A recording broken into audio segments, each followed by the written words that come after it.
Well, we have an update on that undecided House race in North Carolina's 9th District.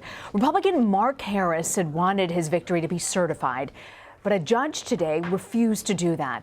Harris beat Democrat Dan McCready in the November midterms by a small margin, but voting irregularities in 2 counties then triggered investigations into possible election fraud by the Harris campaign. So as a result, the race has been in limbo ever since. For more on this, we turn now to Nick Ochsman in Raleigh, North Carolina. He's the chief investigative reporter at our Charlotte affiliate, WBTV. So, Nick, what exactly does this court ruling mean today? Well, effectively, the fact that the judge ruled the way he did means that nothing changes. The status quo still remains. The race for the 9th Congressional District will ultimately be decided by the North Carolina State Board of Elections. This is, in some sense, a defeat for the Mark Harris campaign, who had asked a judge today to order the State Board of Elections to certify Harris as the winner based on November's unofficial vote count, which was Harris ahead by 905 votes. But as a result of what the judge ordered today, essentially, nothing changes. So the new Board of Elections will be appointed at the end of this month. What steps do you think they might take to try and settle this race?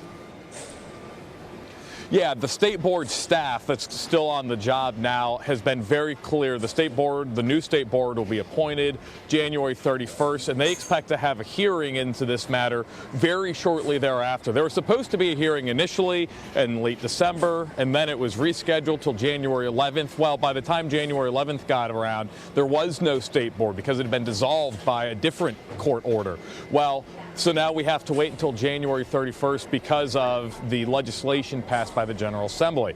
So we know that they'll have a hearing, an evidentiary hearing. Well, they'll hear evidence that state board staff has now been gathering for nearly 2 months. And based on that, if they determine that there is a sufficient amount of what they call taint or doubt about the election results as they stand from November, then they could order a new election. So our understanding is that Harris and McCready didn't attend today's court hearing, but what did their attorneys have to say after this hearing? Sure. Largely, you could say that representatives for both campaigns said, look, we're just going to move onward. The Harris campaign, attorney David Friedman and a number of other lawyers represented Harris today. He said, look, this doesn't stop us in our resolve. They say that the Harris is going to continue cooperating with the investigation. They look forward to the state board's hearing. Interestingly, Friedman, on behalf of Harris, did not discount the fact that they might look at options to appeal today's ruling. Aaron Simpson, the campaign manager, the communications director for Dan McCready, said, look, this just means that the state board's process will continue. When and if this race is finally settled, any chance that there could be criminal charges filed against those who are actually implicated in the scandal?